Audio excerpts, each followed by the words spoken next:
Hello, welcome to Cafecito Sin Mapa Unmapped Coffee Chats. I'm Jackie, your host, and today we get to talk to Nikita. Hello, Nikita. How are you? Good, how are you? I'm doing great. I'm doing great. Thank you so much for joining. I don't know if you know this, but you're my first guest that's not someone I knew previously. Oh, really? Yes. Feel honored. Thank you. Yes, yeah. So I met you at an out in tech event that you were a panelist in, and I immediately just like loved your confidence and how you just like showed up in corporate world and all of your experience. And I was like, I have to get her on the podcast. hmm So I hmm cornered you, and I like had to hunt you down because everyone was trying to talk to you afterwards. Yeah, it was, excuse me, it was really interesting. I really enjoyed speaking at the Out in Tech event, but honestly, I was really nervous going into it because I think that I hadn't done a speaking engagement in almost a year. Okay. Because I kind of like took a little break. I was like, I'm just gonna pause on all of the different speaking engagements and I'm just gonna, relax, kind of rest. And so when they reached out to me, it was kind of short notice. So, but in typical Nikita fashion, I was like, sure. And then when I really sat and thought about it, I was like, oh my gosh, because the topic was something that I felt almost like an imposter on. So Mm. I really had to think about like what can I provide to the individuals that is different from the other panelists that were also on the panel with me. So, but it seems like I did a great job, so I'm You okay. did amazing, and I could not tell that you were nervous at all. Thank you. Thank you. Well, you gave me your list of labels, and so you're a Black American, you're queer, you're a beehiver. I always say that wrong. Is Be it? hyper. It's beehiver. Okay. A bookworm and a traveler. And you said you're not a coffee girly, you're a matcha girl. What's your order? Well, honestly, okay. I say I'm not a coffee girly because I just got into coffee later in life. So I Okay. don't like to like, oh, I'm into coffee. Yeah. I'm more of like a chai tea latte type of girl. Oh, so what were your thoughts on Cowboy Carter? I absolutely loved it. I really did. I absolutely loved it. I really get offended when Mhm. people say, "Oh, well, it's not country." First of all, if we're being real, Black people, they founded country music, whether people Hmm. know that or not. Do your history. But also, if you know Beyonce, she doesn't do the norm, which is why she is Beyonce. If you listen to the album, the first half of it would be more of what you would consider the standard country sound for the most Hmm. part. And then the second half is more of I would say it's more of like a futuristic country with different genres blended in throughout. So I Yeah. truly loved it. Sweet Honey Buckin' in particular is my Mhm. favorite song, in addition to Two Hands to Heaven. I always cry when I Oh. listen to Two Hands to Heaven. And I went to the concert for my birthday. My birthday is May 29th, but I went on the day before May 28th. Oh And my gosh. I just purchased tickets yesterday to go to the last show in Las Vegas. So I will be there again, bucking like a mechanical bull. Oh my gosh, that's gonna be so fun. Right. We'll start there then. With you being a beehiver. What was it like having Beyonce as a Black American in media to look up to? Oh my gosh. Oh my gosh. Oh my gosh. I distinctly remember going to Kmart with my Aunt Kay when I was in, I think, the fifth grade. Okay. I heard Jumpin' Jumpin' for the first time on the radio. Now, I was already familiar with Destiny's Child. I knew Mhm. about No No No and their first album, but I wasn't like, oh my God, who are these girls when that came out? Yeah. When I heard Jumpin' Jumpin', I was like, oh my gosh, who are these girls? And so I forgot how we found things out back in that time. I think it was just like watching MTV and BET and all of that. It's not like we could go to the internet. Right. Um, but I just automatically fell in love with Beyonce, Kelly, Latavia, Latoya, and then eventually Michelle to really understand that these are individuals who look like my sisters, my cousins, the people that are in my community. They sound and they act like us. You Mhm. know, their country when it comes to their slang, the way in which they're dressed really mimic what I would see people around me wear. And so it was something that as I followed her journey and grew up, because I went to the Destiny's Child concerts.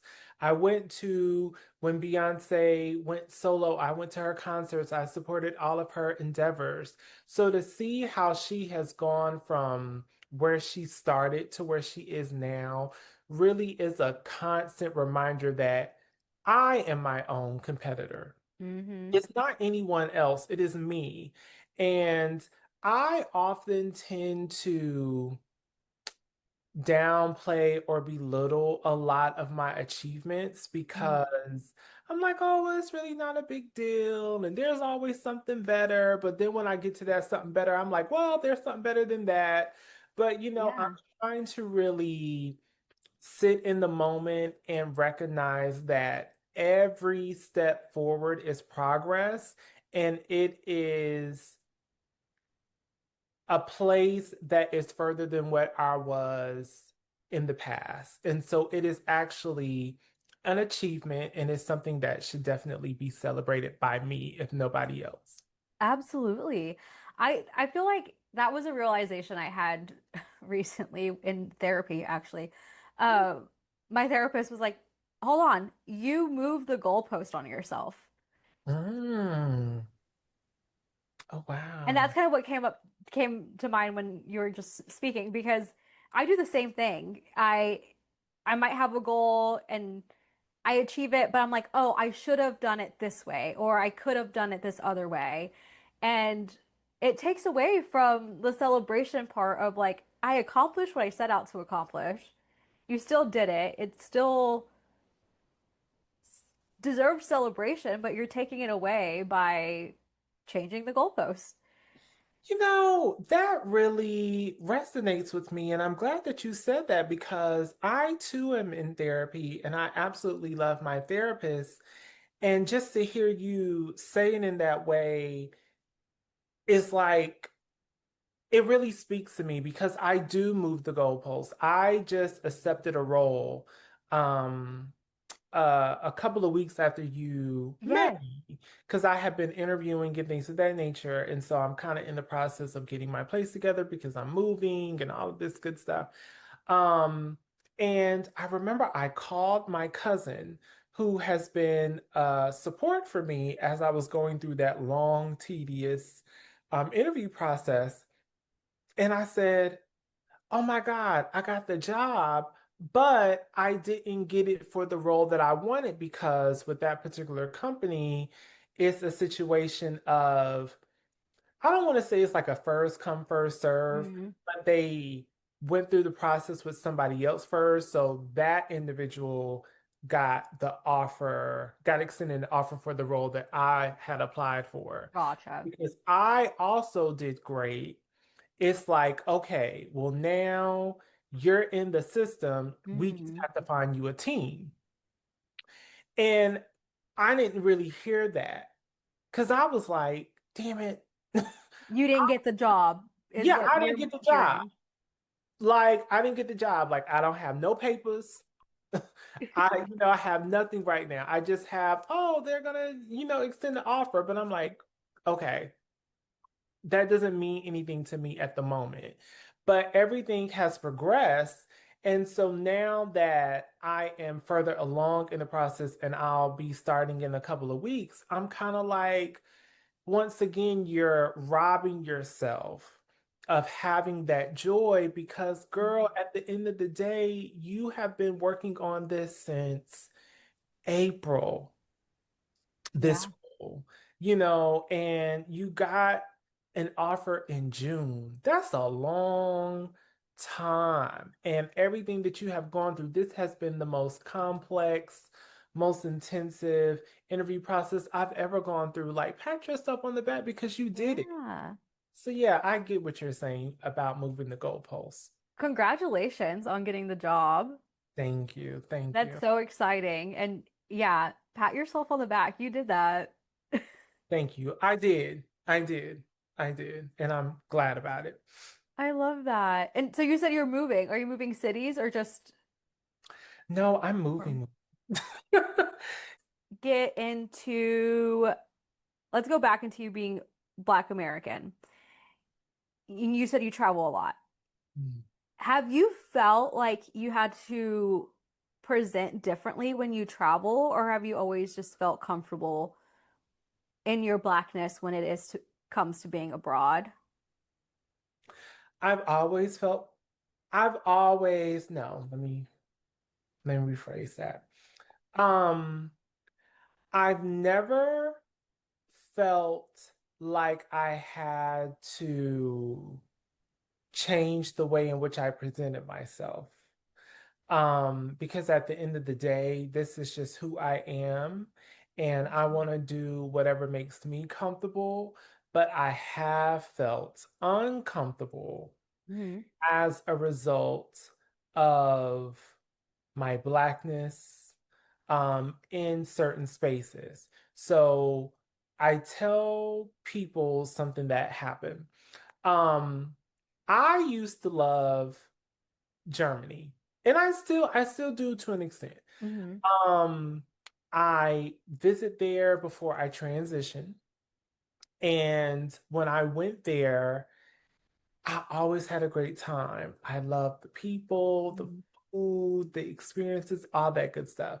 So I remember I was probably in my first or second year of my transition, and I was like, oh, I want to go to Berlin.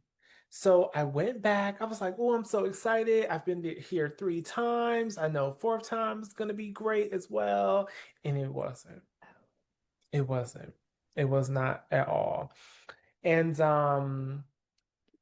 I was really taken aback by it. Oh, um, so I went and I distinctly remember wanting to go out for New Year's Eve. Okay. And so there was like this club or something that I had been told about. I was like, oh, I'm gonna go check it out. And when I went in there, I was like, oh no, this is not for me. So I was like, you taking your black ass back to that hotel room. So I started to walk back to the station, and there were these like guys, because like, of course, it's New Year's, we like to wear things that are like, Yeah. "Ooh," whatever. And they were like making noises that let me know they found me to be attractive, but it was also very like guttural Oh. and very like primal. Mm. And I was like, oh, and I felt so uncomfortable. Um, I just felt so uncomfortable. And there was also a situation, I think it was the same night, where I was walking to a bar before I had gone to that one club.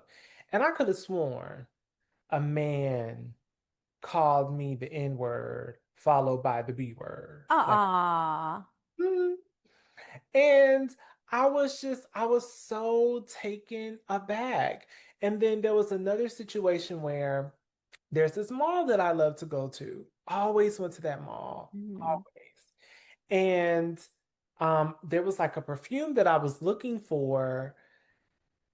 And I went in there, um, and I saw like this one lady, white lady, and she was spraying it on herself. Mm. And I went to what I was looking for, and I was like, oh. And then the guy came up to me and was like, you can't do that.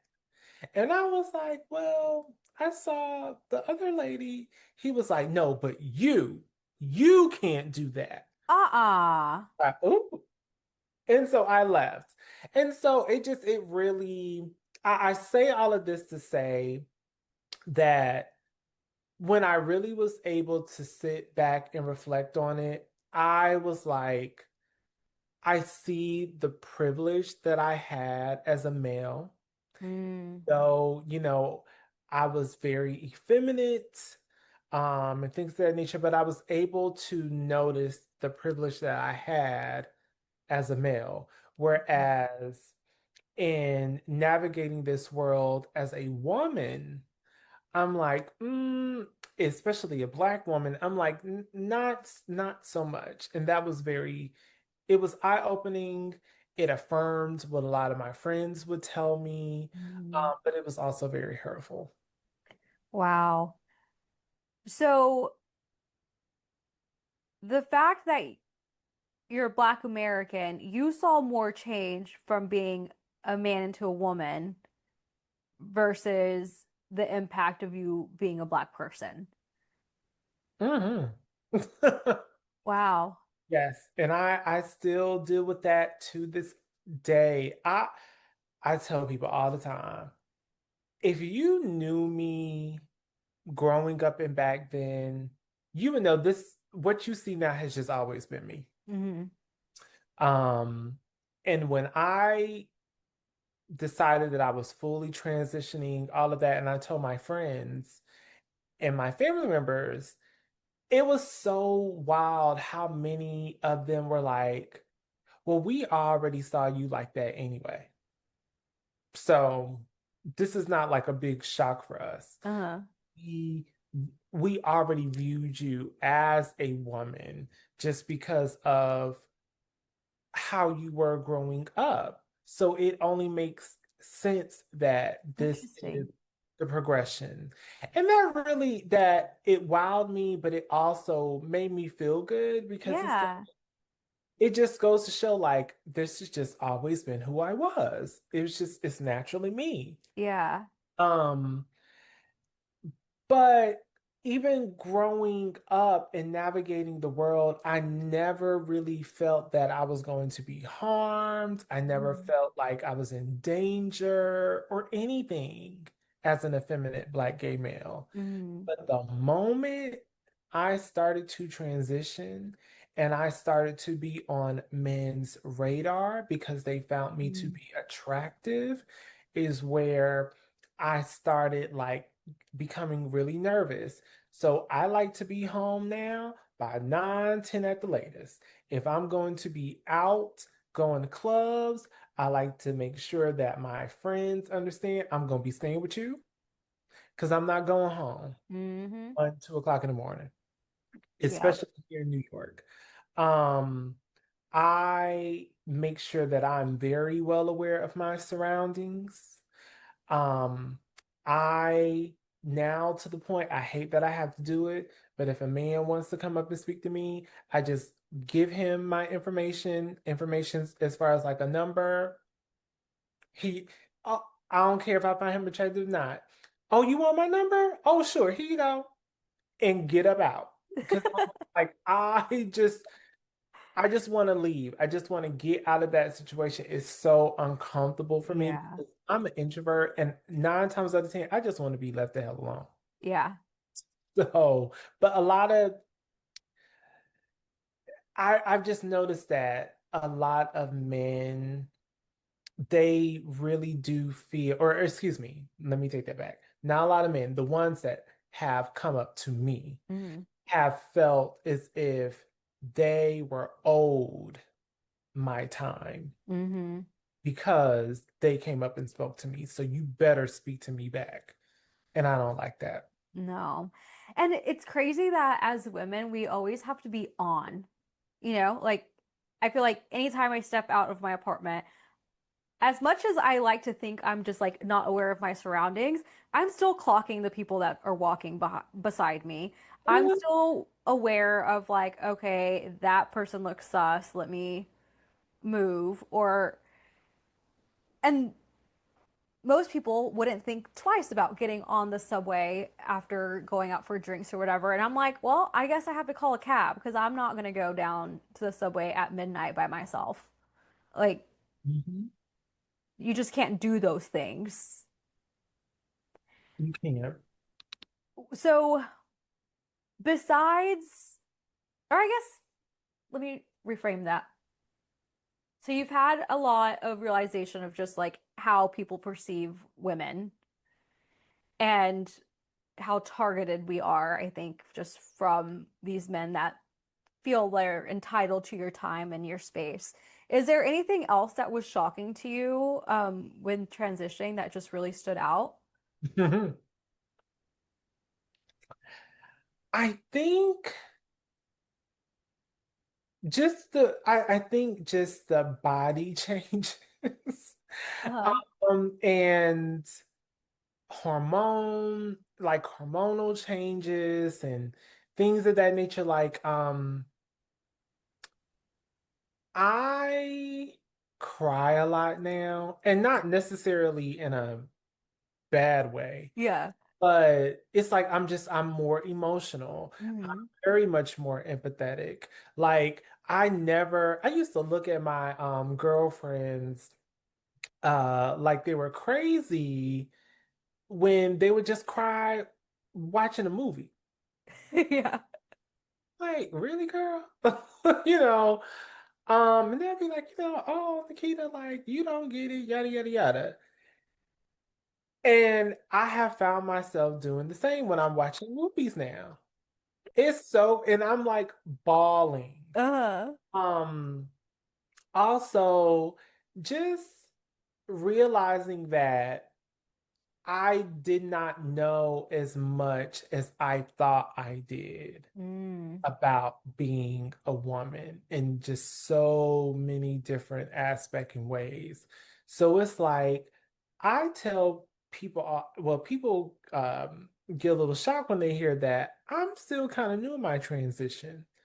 I'm, I think it's like 3 years. okay. And when people look at me now, I don't know if like, is this video being shared? Yeah. Okay, y'all, I know I may look busted today, but when I go outside, I look good. So, people sometimes can be like, oh, wow, things of Uh, that nature. And it's a lot of work. It's a lot of work. I understand more now why men uh, are like, well, that's why I wouldn't want to be a woman because like I don't want to have to do X, Y, and Z. It's yeah. a it's a lot, but it also feels right to me to do it. Yeah. I enjoy it, but it's a lot. It's Yeah. Well, I think you look beautiful now as well, but I have seen you out too, and we were in the elevator together, and I was like, damn. Oh, yes, we Yeah. were. I was like, okay, girl. Um, I was a little shy. I'm an extrovert, and so I normally will talk to people in elevators or whatever. But I didn't say anything because I was like, oh my gosh, she's so like confident, and I got shy around you. It's so fun when people tell me that because they're like, "Oh, you're so confident, you're so this," and I'm just like, I hear that all the time, but I don't know if I necessarily feel that way. Really? I know. I think what it is more of like a coping mechanism Mm, because growing up, I always felt like I had to give off that Mm, for people to leave me alone. yeah. But as I've, but the, what's the word I'm looking for? But on the flip side of that, it also will attract people. Hmm. So it's like, it's, it's, it's That's just, interesting. Yeah, because I can see where like owning the space would get people to like back off if they have the wrong energy, but also like the people that are attracted to someone who's owning the space and being their true selves would then be attracted to come talk to you. And because I can see that. It takes me a second to get around because I'm like, oh, she's really confident. How do I, I'm like, how do I approach being in her space? But yeah. eventually I get there. So it takes me a second though. But yeah, no,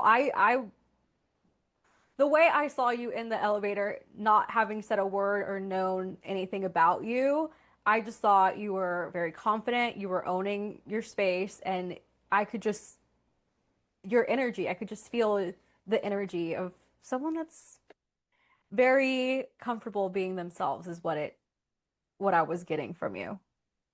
Thank you. I will say that I just try to honor how I am feeling in that day and in Mm, that moment. And I was so happy at that particular point in time mhm. because the friend that I was with had randomly decided that he was going to come along with me. Aw. And that made me feel so much better. He had other plans, but he was like, you know what? No, I've always wanted to hear you speak and I want to support you. Mhm. And it just really meant a lot for me that he tagged along. And so being in his presence really made me feel more comfortable. And then plus I was on the board, the community board or something. I forgot the correct title, but I was on the board for Out in Tech at one point in time. Oh, I didn't know that. Yeah, so I was like really um involved. So I knew a lot of the people there, and they hadn't seen me in a very long time. So it felt like a reunion of some sort. So I think that once I was kind of in the midst of being around community and being Mhm. around my people, it was also something that made me come alive and feel more embraced by individuals within it. Yeah. What I'm glad you brought this up too. Because Out in Tech is a community for LGBTQ members who are out in the corporate world, specifically in the tech industry. What was it like transitioning while you're also in tech, like in corporate worlds? Were your employers like very supportive, or did you have to show up in a specific way? Like, just what was that experience like for you? Well, my experience is a little different because when I started the transition, I was working for another company. Um, and I just pretty much showed up looking, well, I think I was looking busted. I have gone through many a iteration, okay? I Okay. can be honest with myself. I was looking busted. Um, but I felt confident. But one thing I will say, I did feel confident at that time, and I was much happier. Okay. So I just showed up, and they didn't say anything as far as like the higher ups, because it was like a startup company. Okay.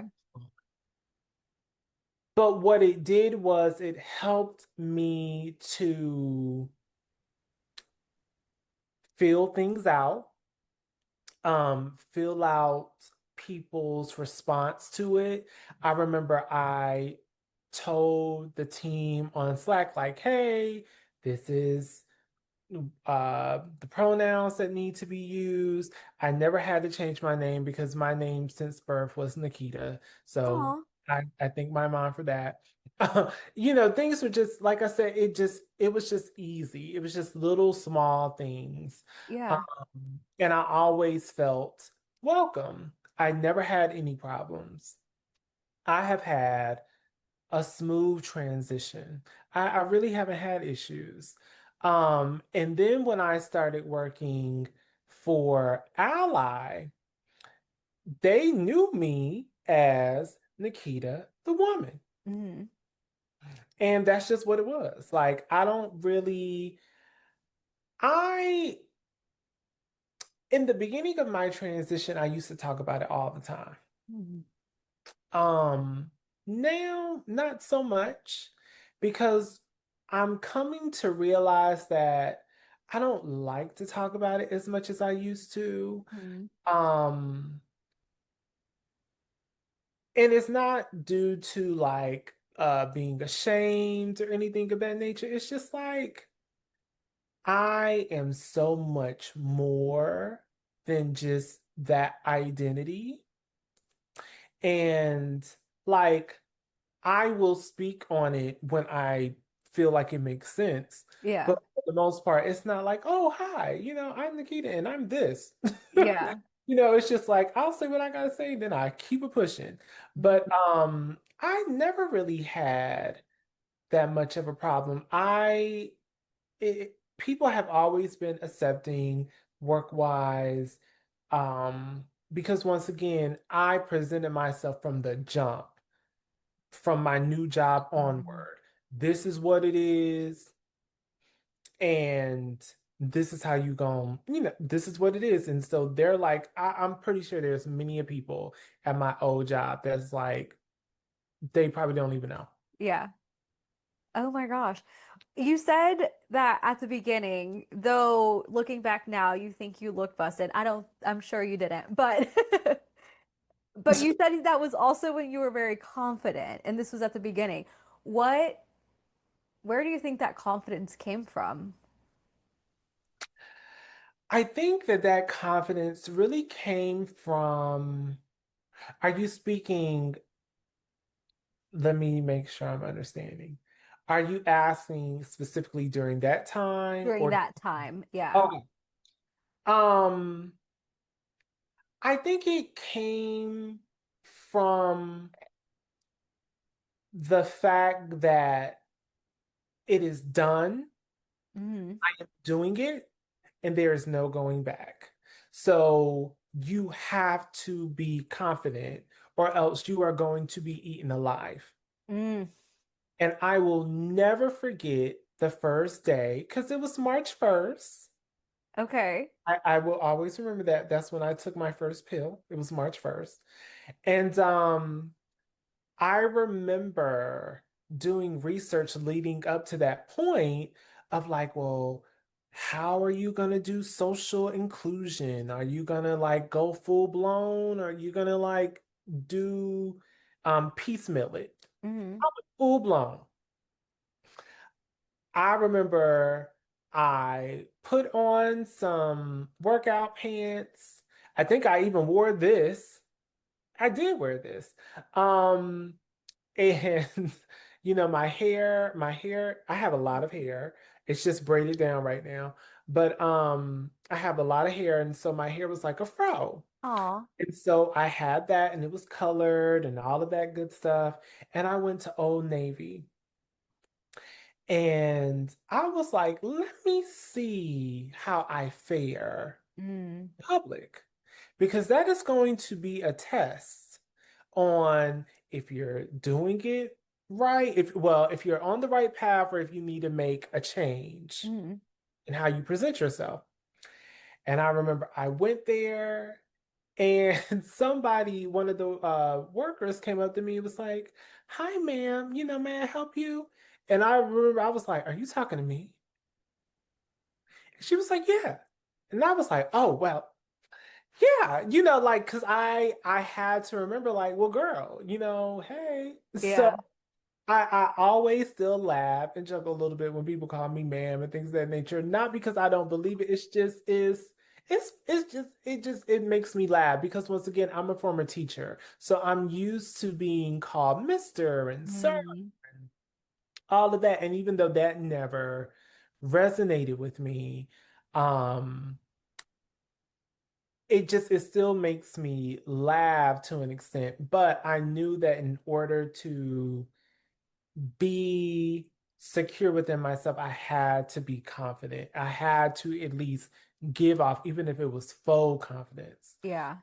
give it off because that is part of how people perceive you, and that is going to determine how they even react to you. That's really true. I think that whatever it is, if you like fully accept it for yourself and you're confident in it, people don't really have the choice but to also be accepting. And have you talked to any of your students since transitioning? Have I? Majority of my students follow me on Instagram. Okay. So I keep in contact with a lot of them. Um, I do. I do. I love my students. Um, I think my oldest group is 27 years Oh, old, and my youngest group, they're 19. okay. The 27-year-olds when they were in the sixth grade. So I've literally watched them grow. Oh. And I I would never want to be a public school teacher again. I always tell people I've done my time, Hmm. but I do miss it. I do miss it because having those students for a year, learning with them, Hmm. like seeing light bulbs go off in their heads, and just seeing the people that they're more than likely going to become. Yeah. It's really a great thing, and it's such a blessing. It really is such a blessing. And to see them now get Hmm. older, I distinctly remember, especially when I was teaching the sixth graders, saying like, oh my God, I can't wait to see them when they're like 18, 20, and all that type of stuff. Hmm. To see them now, some of my students have children, some Oh. of my students are married. Some of my students are like in college. One of my students who lives here in New York, he's like signed to a major modeling agency. Oh. Um, Two of my students have died, which was like really, Oh. really, um, but it's so amazing. I'm just so proud of all of them. I really am. Oh. I love that. I love that you still keep in contact with them. I do. I do. And some of their parents follow me on Instagram. Because Did did you get any feedback during transitioning from like the parents or the kids themselves? no, not from the parents. I didn't hear anything from the parents. The kids, yes. A lot of the students were like, oh my God, we're just so happy for you. We're so proud of you. Oh. Um, I distinctly remember a lot of my students telling me that they came out to their parents, as being a part of just the community Uh-huh. as a result of me being their teacher. Oh. So the student who I told you is now assigned to a major modeling agency, I taught him in the seventh grade, I believe. Yeah, I think I taught him in the seventh grade. Um, and that summer after he had me, he came out to his parents as a result of having me. Because he was like, oh my gosh, she was just so confident, or he was just so confident. And, I just loved everything about him. So I was like, you know what? Hey, I'm going to come out. And so he came out to his parents and they Yeah. loved all that type of stuff. As far as my transition, I haven't had any students come out Mm-hmm. per se, but or tell me about it, but I've seen it.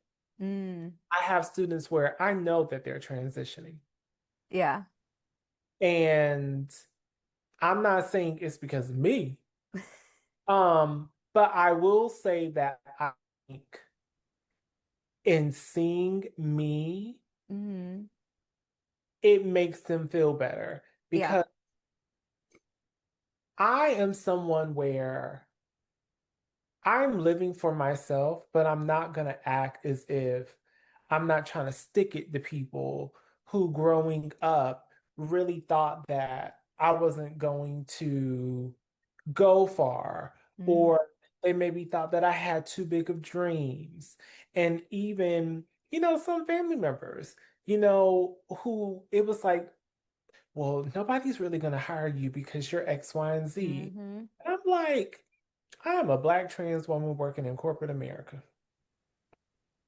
Okay. And I have made community. I have fostered a great network where when I have had my low moments, people from said community, from said network, it's like, girl, I got an opportunity for you. Mm-hmm. And that opportunity has lasted me to the next thing. You know what I'm saying? Yeah. And that comes from me just being a genuine person, really trying to create good work Mm-hmm. and just trying to help other people as they help me. You know Yeah. what I'm saying? And I'm just so blessed and so fortunate that I have had all of these different opportunities that I have had. And I always say to myself, like, life has even gotten better since I transitioned. Yeah. So, I love that. I think it's so important to have visibility. Like even for those that you haven't officially heard from that they are transitioning.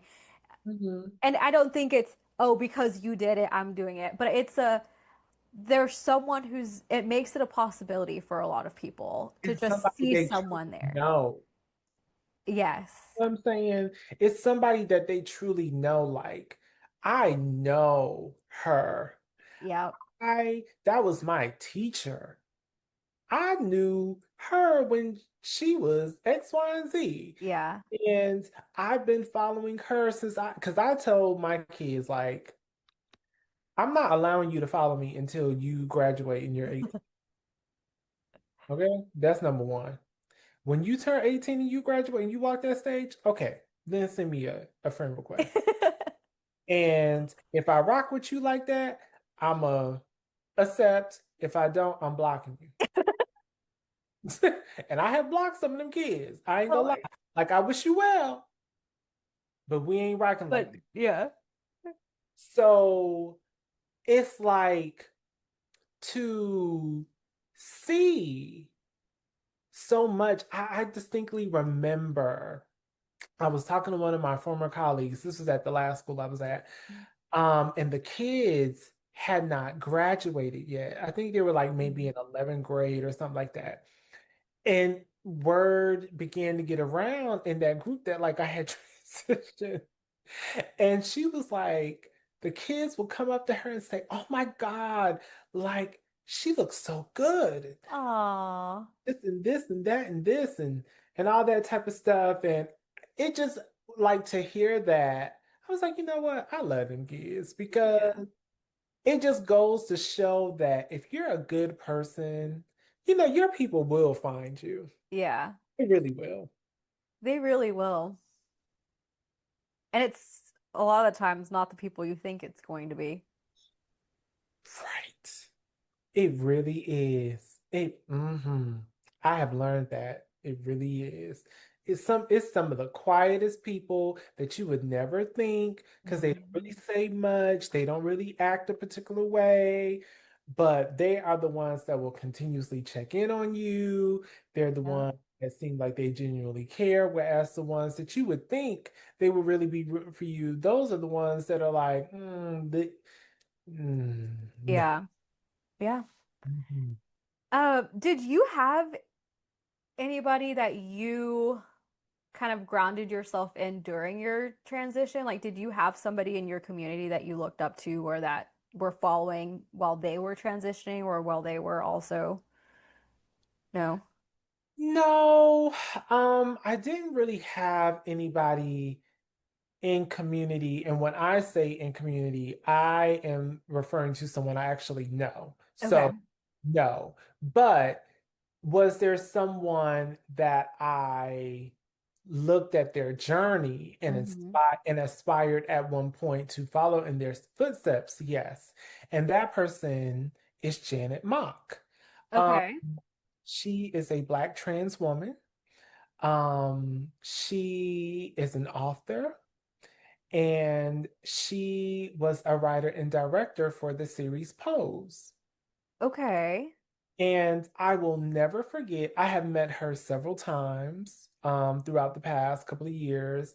And it's so crazy because I remember being possibly in like high school, maybe like Mhm. ninth grade, 10th grade-ish, and seeing her somewhere and reading about her story and being like, oh my gosh, she's so gorgeous. And I see myself in her. And then it just kind of went away for a little bit. Mhm.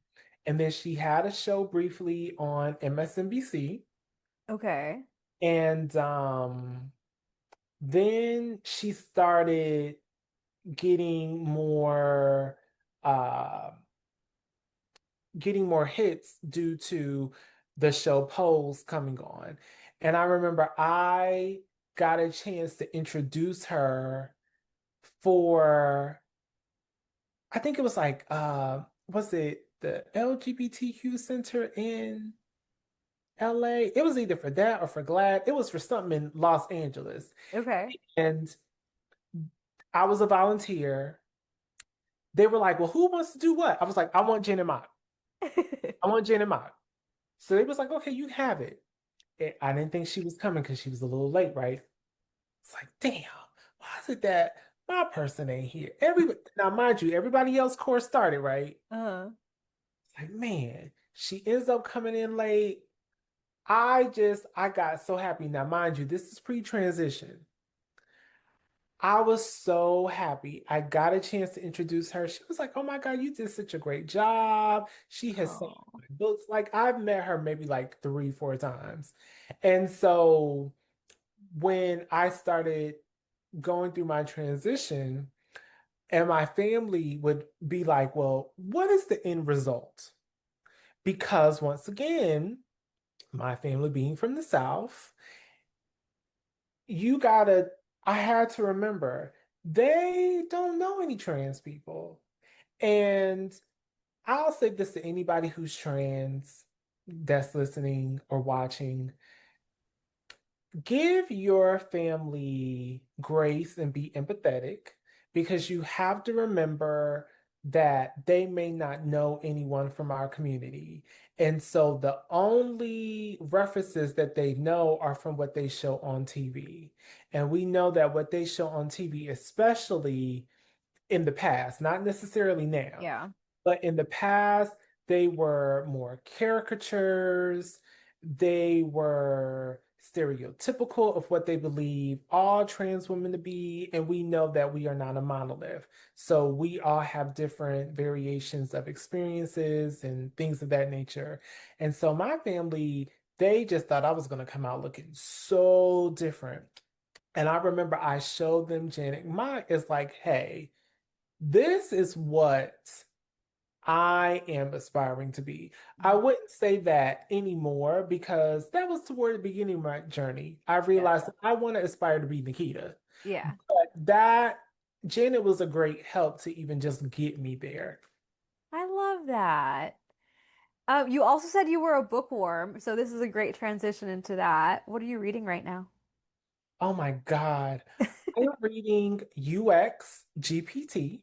Okay. It was a recommendation from a colleague of mine because I am a UX designer and I am someone where I truly do believe that I need to be a lifelong learner. That just also comes from me being a former educator. So I am reading UX GPT, which essentially teaches you how to integrate AI Hmm. into your UX processes.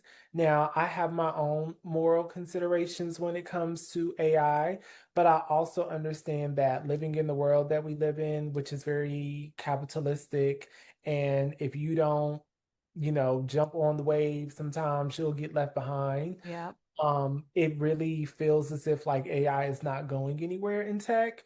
And so I would rather know how to um use it and be knowledgeable than to be left behind.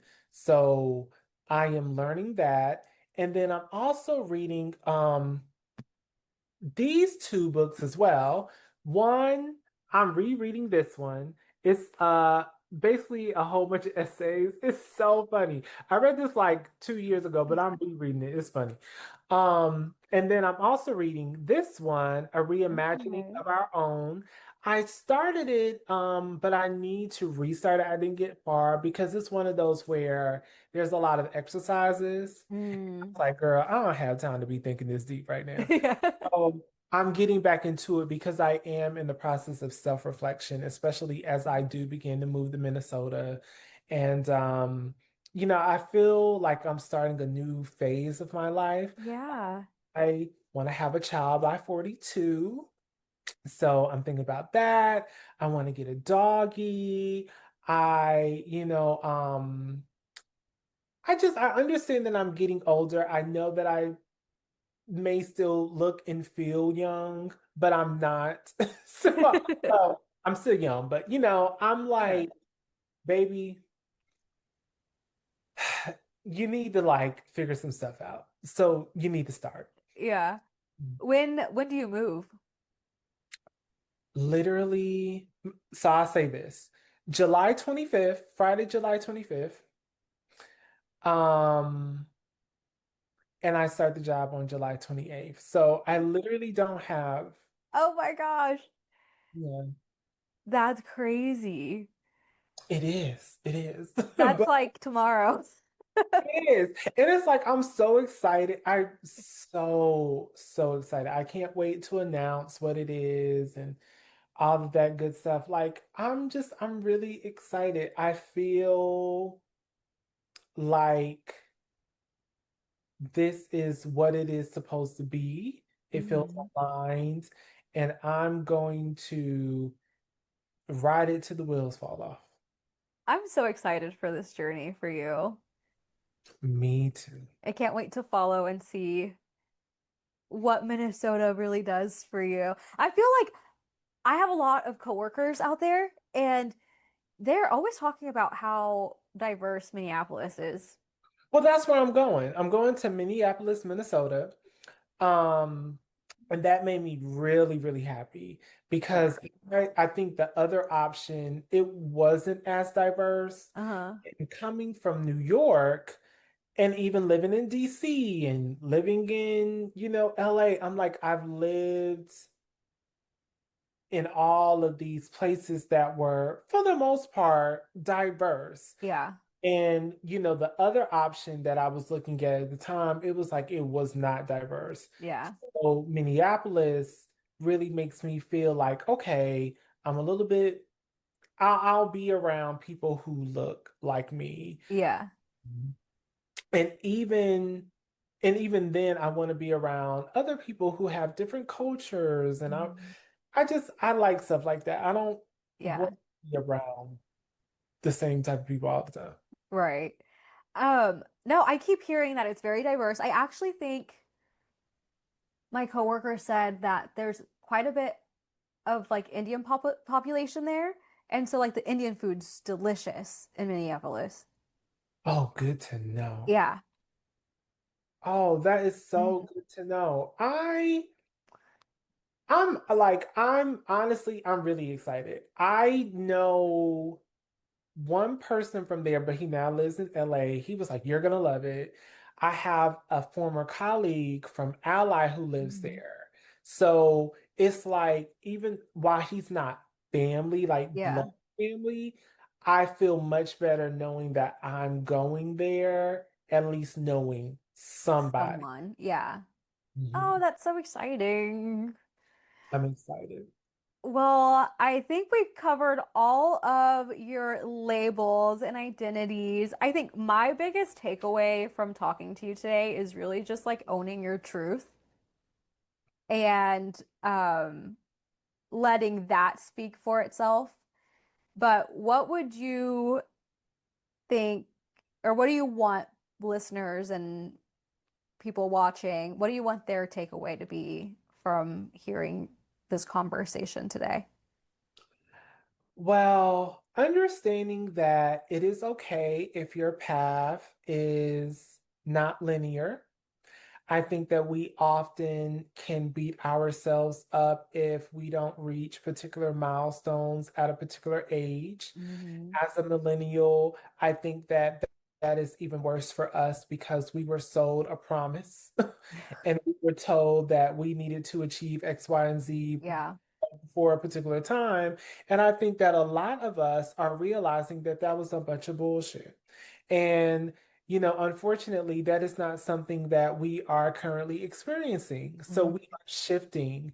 And I think that for some of us, that is very difficult because it's like, we don't want to shift or we didn't prepare for that. But it is okay. Yeah. If you have to live 15 lives before you get to the one that really works, then damn it, do it. Yeah. I try to tell people in my circle this all the time. I have people who judge me because I continuously move or because, I may not stay at a job as long as they believe I should. I Hmm. don't care. I have been a teacher. I have worked in ed tech. I had a stint working at Capitol Records. I have worked in banking, and now I'm about to work for somewhere else. And I am glad that I have done it all. Hmm. It makes for an interesting story. But it also helps me to learn more about who I am as I'm getting older and what I will and will not accept. So, Hmm. what I would just say is be open to all of the opportunities that present themselves to you. Be open to change. If there is something that is not working, do not just let it fester because then you're going to become, what's the word I'm looking for? It starts with an R. It's like, no, the word I'm looking for. Basically, you're going to regret it. Okay. To regret it. But understand that if you don't take that leap, you're always, always, always going to wonder about what would have happened had you taken that leap. Yeah. You can always get back on track. Just go for it. We have one life to live. I know that's such a cliche, but I'll end it with this. I just wish that people would really understand what that saying means. We have one life to live, as far as we know. Hmm. We don't know what's next once we close our eyes for real, for real. It could be darkness, it could be something else, it could be, a kingdom, it could be all those things, but we don't for sure know. So really embrace the time that you have on this earth, as ghetto as it is. Oh man, yes. Uh, Amen to that. Hmm. Thank you so much for joining, and I am so excited for this next journey that Thank you're you. about to embark on. I love it.